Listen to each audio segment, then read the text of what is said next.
मै खाऊँ मै लाऊँ सुखशैल वा मोज म गरौँ, म हाँसुँ मै नाचुँ मरुन् दुर्बलहरू। आफ्ना लागि मात्रै बाँच्नुले जीवनको सार र महिमा बोक्न सक्दैन। मानव जीवन एक दुर्लभ प्राप्ति हो, त्यसैले अरूका लागि त्याग समर्पण पनि जिन्दगीको हिस्सा हो। जीवन सङ्घर्ष हो, यो सबैको परिभाषामा अटाएको विषय हो। तर मोना शेर्पा भन्छिन् जीवन समर्पण हो, त्याग पनि हो, नयाँ खोजको श्रृङ्खला पनि हो। सामान्य आर्थिक अवस्थाका बीच सङ्घर्षका पहाड पन्छाउँदै अहिले उनी नेपालमा भित्रिएका अन्तर्राष्ट्रिय गैर सरकारी संस्था मध्येकै जेठो मानिने केयर नेपालको सहायक नेपाल निर्देशक छिन्। ब्राह्मण परिवारकी आमा अनि शेर्पा परिवारका बाबु, उनका बुवा आमाको यो संयोग हुनुमा फरक कथा छ। देशमा समावेशीको नारा सुरु भएको धेरै भएको छैन, तर उनको परिवारमा उहिल्यै लागू भइसकेको थियो। उनको बाल्यकाल औसत जस्तै हो। निम्छारो आर्थिक अवस्थाका कारण सानैदेखि छात्रवृत्तिमा पढ्ने मौका पाएकी उनी त्यति बेला परिवार, समाज, छरछिमेकसँग नजिक हुन पाइनन्। युनाइटेड मिसन्स टु नेपाल उहाँहरूले चाहिँ केही अलि दुःखमा परेको, गाह्रोमा परेको बालक बालिकाहरूलाई, विशेष गरी बालिकाहरूलाई चाहिँ उहाँले छात्रवृत्ति कार्यक्रम दिनुहुन्थ्यो। त्यो छात्रवृत्ति कार्यक्रम चाहिँ म र मेरो बहिनीले पनि पायौँ होइन। अनि पाएर चाहिँ हामीलाई यो महेन्द्र भवन गर्ल्स हाई स्कुल होइन, त्यहाँनिर हामीलाई पढ्नलाई राखिदिनु भयो। सो प्राय त्यो मेरो बाल्यकाल हेर्छु भने मैले चाहिँ त्यो समयहरू बेसी सम्झिन्छु। अनि तपाईँको जाडो महिनामा 2 महिनाको छुट्टी हुन्थ्यो होइन। अनि त्यो छुट्टीको दौरानमा चाहिँ अनि हामी घर आउने, प्राय घर आउने भनेको त्यतिखेर हुन्थ्यो, नत्र सधैँ हस्टेलमै बस्ने हो होइन। र अनि त्यो समयमा चाहिँ हाम्रो फुपूहरूको घरमा जाने होइन, फुपू बजैहरूको घरमा जाने, जो चाहिँ लेलेतिर थियो होइन। अनि त्यहाँ गएर चाहिँ अब त्यो चिसो ठन्डीमा त्यो आइसहरू जमेको त्यहाँ बसेर हुन्छ नि, बस्न पाउँदाखेरि चाहिँ अलिकति भिन्न खालको महसुस हुने। धेरै सहज चाहिँ होइन, दुःख गर्नु परेको हो होइन, सम्पन्न परिवारमा हुर्केको होइन। सायद त्यही भएर पनि युएमएलले छात्रवृत्ति दिने कार्यक्रममा चाहिँ हामीलाई छानेको पनि थियो होला। मेरो आमा बाउले मलाई पकेट मनी दिन्छ, मलाई कसैले सहयोग गर्छ होइन, त्यस्तो भन्ने खालको पनि थिएन। पुर्खाको सम्पत्ति पनि केही थिएन होइन। हामी एउटा गरिब घरबाट जन्मेको के अरे हुर्केको होइन एउटा छोरी भएको कारणले गर्दाखेरि मैले सानै उमेरदेखि म कक्षा 8मा हुँदाखेरि कक्षा 6मा पढ्ने व्यक्तिलाई मैले के अरे यो ट्युसन क्लास दिन्थेँ। र ट्युसन क्लास दिएपछि मलाई उसले महिनाको 600 रुपियाँ दिन्थ्यो होइन। त्यो 600 रुपियाँ मेरो पहिलो कमाइ थियो।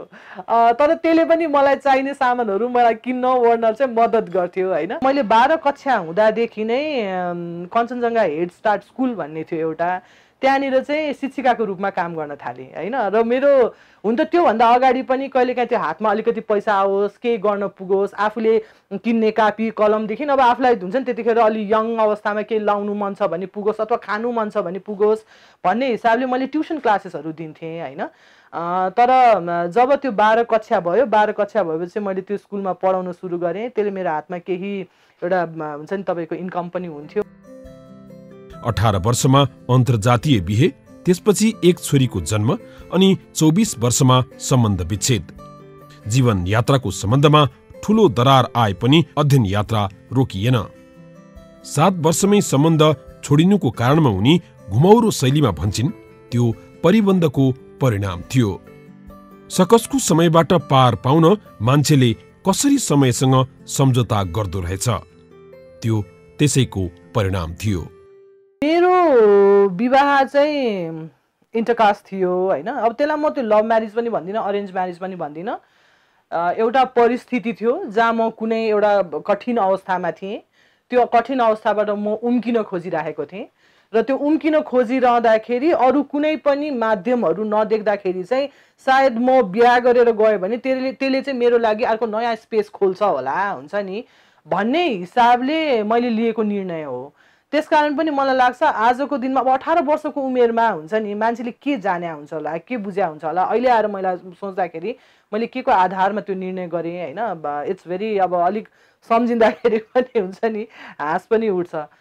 तर त्यो 7 वर्षको दौरानमा मेरो एक्स बुढासँग र उहाँहरूको परिवारसँग बस्दाखेरिको चाहिँ जीवन फेरि आफ्नै हिसाबले एउटा सङ्घर्षमय रह्यो र त्यसले मलाई सिकाइ पनि दियो। किन भन्दाखेरि त्यो सङ्घर्षमा उत्रिनु भनेको के रहेछ हैन, आफ्नो लागि हुन्छ नि अडान लिनु भनेको के रहेछ हैन, आफूलाई चाहिँ एउटा कुनै जन्जिरले बाँधेर राखेको अवस्था छ भने त्यसबाट निस्किनको लागि चाहिँ कस्तो प्रयासहरू गर्नुपर्दो रहेछ भन्ने खालको कुरा चाहिँ एउटा त्यो कन्स्टेन्टली सम्झिरहने हैन, त्यसमा घोत्लिरहने र मेरो लागि वे आउट के हुन्छ त, म कहाँबाट के हिसाबमा चाहिँ म यसबाट उम्किनु सक्दो रहेछु भन्ने खालको एउटा हुन्छ नि तपाईँको कन्स्टेन्टली सोच्ने खालको कुरा पनि भइरह्यो।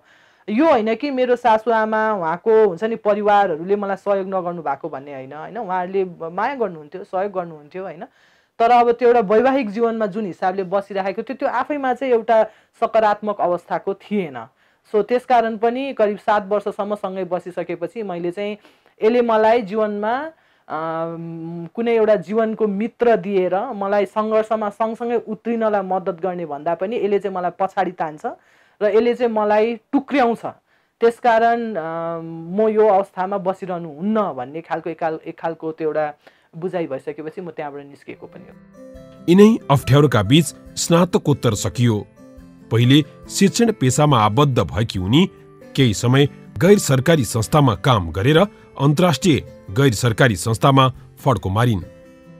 सुरुमा रुम टु रिड, त्यसपछि एक्सन एड अनि हेल्भटास। यी तीनमध्ये एक्सन एडमा 8 वर्ष काम गर्दा जीवनको सबैभन्दा ठूलो सिकाइ भयो। सायद आजको उनी हुनुको जग पनि त्यही थियो। एक्सन एडमा काम गर्ने क्रममा चाहिँ एउटा अलिकति महिला अधिकार भनेको के रहेछ, महिलाको विषयहरूमा सँगसँगै काम गर्ने कसरी हो, मेरो आफ्नो जीवनको सिकाइलाई मेरो काममा उतार्ने खालको कुराहरूदेखि लिएर यो अधिकारमुखी अवधारणामा काम गर्नु भनेको के रहेछ होइन, जो चाहिँ उत्पीडनमा परेको छ उनीहरूको आवाज बन्नु भनेको के रहेछ, कसरी गर्न सकिँदो रहेछ, र तपाईँको कसैलाई घाउ लागेको छ भने त्यो घाउलाई निको पार्ने मात्र होइन कि तर तपाईँको संरचनामा नै परिवर्तन ल्याउनु पर्दो रहेछ भन्ने खालको, र त्यो परिवर्तन ल्याउनलाई काम गर्नु पर्दो रहेछ भन्ने खालको बुझाइहरू बनाइसकेपछि त्यहाँबाट मेरो जीवनले एउटा नयाँ मोड लियो भन्छु मैले होइन। 2006मा मैले जब एक्सन एडमा जोइन गरेर काम सुरु गरेँ, वास्तवमै त्यो एउटा शून्यबाट फेरि सुरु गरेको अवस्था जस्तो थियो होइन, र मेरो जीवनले अर्को रफ्तार लियो त्यहाँबाट। जहाँ जस्तो हिसाबले सक्छु होइन, तपाईँको चाहे त्यो घरेलु हिंसाको ऐन बनाउने बेलामा होस् होइन, ग्रामीण महिलाको अधिकार स्थापित गर्नुपर्छ, भूमिमा महिलाको अधिकार स्थापित हुनुपर्छ, तपाईँको कमैया मात्र भनेर हुँदैन, त्यो कमैयाभित्रको पनि कमैया महिलाहरूको अधिकारको कुरा गर्नुपर्छ होइन। त्यसको साथसाथै तपाईँको समान अधिकार प्राप्त गर्नको लागि चाहिँ हामी महिलाहरू एकजुट हुनुपर्छ भन्ने हिसाबले विशेष गरी ग्रामीण महिलाहरूसँग होइन धेरै लामो समयसम्म काम गरेँ। त्यसकारण त्यो यसो हेर्दा मेरो जीवनको खुसी लाग्ने पक्षहरू के हो भनेर भन्यो भने मैले मेरो त्यो खालको एउटा सँगै उहाँहरूसँग काम गरेको अनुभवलाई चाहिँ मैले महत्त्वपूर्ण मेरो जीवनको पाटो भनेर लिन्छु। अहिले उनी नेपालमा सन् 1978 देखि विकास साझेदारका रूपमा काम गरिरहेको अन्तर्राष्ट्रिय गैर सरकारी संस्था केयर नेपालको सहायक नेपाल निर्देशक छिन्। जुनसुकै क्षेत्रमा महिला तथा बालबालिका केन्द्रित भएर काम गरिरहेको यो संस्थामा रहँदा देश दर्शन मात्र होइन, मुलुकको खास तस्बिर अवलोकन गर्ने मौका मिलेको छ र अधिकारका लागि लड्ने चौडा मैदान पनि बनेको छ। केयर आफैमा फेरि इन्ट्रेस्टिङ अर्गनाइजेसन छ होइन। मलाई केयरको एकदम राम्रो लाग्ने पक्ष चाहिँ यसले जुनै पनि सेक्टरमा काम गरे पनि यसको सेन्टरमा भनेको चाहिँ यसले महिला होइन र बालिकाहरूलाई राख्छ होइन। स्वास्थ्यको कुरामा काम गर्छ, लैङ्गिक हिंसा विरुद्धको कुराहरूमा काम गर्छ, तपाईँको होइन तपाईँको यो सामाजिक मान्यताहरू जो चाहिँ तपाईँको कुरीतिजन्य छ त्यसलाई चिर्नुपर्छ भन्ने होइन सोसल नर्म्सको एस्पेक्टहरूमा काम गर्छ। त्यसपछि आएर तपाईँको ह्युमानिटेरियन अर्गनाइजेसन पनि हो यो होइन। त्यसकारण तपाईँको जब पनि जस्तो विपदहरू आउँछ तपाईँको 48 घन्टाभित्र चाहिँ त्यो ठाउँमा पुग्ने हिसाबले केयरले काम गर्छ भने त्यो चाहिँ फेरि मेरो लागि एउटा नयाँ पक्ष हो के। सो जीवनमा यसो हेर्दाखेरि यो विभिन्न खालको सङ्घ संस्थाहरूसँग जोडिँदै गएँ, आफूले सिकेको कुरा यो संस्थाहरूलाई दिने काम गरेँ, तर एट द सेम टाइम यी संस्थाहरूको मूल्य मान्यता र काम गर्ने तौर तरिकाबाट पनि मैले चाहिँ सिकाइहरू होइन लिएर आफूलाई चाहिँ परिवर्तन गर्दै जाने, आफूमा विकास गर्दै जाने खालको कुराहरूबाट चाहिँ एउटा के भन्छ बेनिफिट चाहिँ लिएको छु। जीवन सङ्घर्ष भनेर सबैले भनिरहेका छन्, तर मोना शेर्पा भन्छिन् यसलाई बहुआयामिक रूपमा हेरिनुपर्छ। जीवनका हरेक चरण उत्तिकै महत्त्वपूर्ण मान्ने शेर्पाको बुझाइमा जीवन सङ्घर्ष हो, सिकाइ हो, खोज हो, त्याग हो, समर्पण हो। जीवन भनेको सिकाइ हो, जीवन भनेको समर्पण हो, जीवन भनेको सङ्घर्ष हो, जीवन भनेको एउटा सामूहिक रूपमा अगाडि बढ्नु हो, जीवन भनेको योगदान हो होइन। र जीवन भनेको एउटा एक्सप्लोरेसन हुन्छ नि, अब यसलाई नेपालीमा ठ्याक्कै के भन्छ होइन, त्यसलाई चाहिँ त्यो खोजिरहने के जीवन आफै, जीवन चाहिँ आफैमा सायद खोज पनि होला हुन्छ नि। किन म आफै सोच्दाखेरि पनि कहिले पनि दिस इज इट, अब मेरो जीवन भनेको यत्तिकै हो, म यहीँ अन्त हुन्छु भन्ने खालको मेरो त्यो कहिले पनि त्यो अवस्थामा पुगेको छुइनँ। हरेक दिन, हरेक समय, हरेक क्षण जब पनि बसेर त्यो रिफ्लेक्ट गर्नु थाल्छ होइन, त्यतिखेर चाहिँ अब नेक्स्ट के हो त, अब यसपछि के हो त भन्ने खालको सोच आइरहने भएको कारणले गर्दाखेरि पनि सायद जीवन भनेको आफैमा त्यो खोज पनि हो जस्तो लाग्छ मलाई। भाग्यमा विश्वास गर्दा धोका हुन सक्छ, त्यसैले कर्ममा विश्वास गर्न र जीवनप्रति सकारात्मक हुन उनको सुझाव छ। आजको दिनमा चाहिँ तपाईँ दुखी भएर तपाईँको होइन अलिकति मन दुखेको अवस्था हुनसक्छ, तर त्यसबाट आफूलाई उठाएर चाहिँ हरदम अगाडि बढिरहनु पर्छ। तिम्रो खुट्टा तान्ने मान्छेहरू पनि हुनसक्छ, तर त्यो खुट्टा तान्ने मान्छेहरू सँगसँगै तिमीलाई साथ दिने होइन, सफल बनाउनको लागि मद्दत गर्ने, प्रयास गर्ने होइन तपाईँको शुभचिन्तकहरू पनि हुन्छ। सो मैले सोचिरहँदाखेरि चाहिँ मलाई खुट्टा तान्यो भन्ने खालको कुरालाई मैले बेसी जोड दिने कि होइन मेरो शुभचिन्तकहरू यति धेरै छन् भने चाहिँ उनीहरू सँगसँगै म किन नजाने भन्ने खालको कुरालाई चाहिँ सोच्ने हुन्छ नि।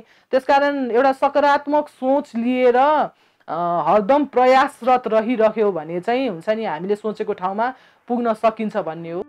अधिकार क्षेत्रमै समर्पित हुने उनको लक्ष्य हो। सामाजिक रूपान्तरणका लागि आफ्नो ठाउँबाट जे जति गर्न सकिन्छ त्यो योगदान पुर्याउन उनी दृढ छिन्। त्यसैले त मै खाउँ मै लाउँको भावना उनलाई मन पर्दैन। महिला अधिकारको सवालमा आफूलाई होमिएको छु, त्यो कुरा चाहिँ मैले निरन्तर अगाडि बढाइ नै रहन्छु होइन, किनभने काम गर्नुपर्ने कुराहरू अझ पनि धेरै छ होइन, सिद्धिएको छैन। अझ पनि देशमा हुन्छ नि हरेक व्यक्तिमा घर घरमा त्यो मानसिकतामा अझ पनि परिवर्तन आइसकेको छैन र मलाई लाग्छ त्यो ठाउँमा मैले कन्ट्रिब्युट गरिरहन सक्छु, त्यो गर्ने हो।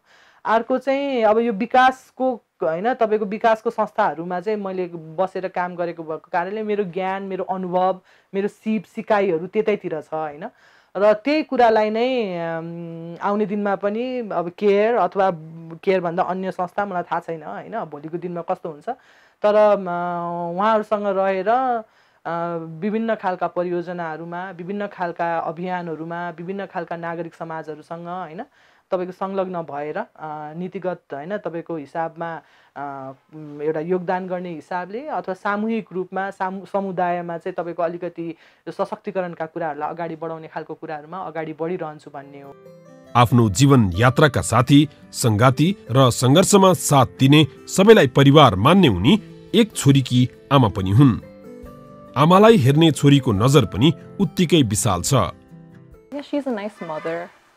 अनि मलाई राम्ररी हुर्काउनु भएको छ जस्तो लाग्छ मलाई चाहिँ। She is a very strong person नै हुन्छ नि, अ भेरी स्ट्रङ क्यारेक्टर।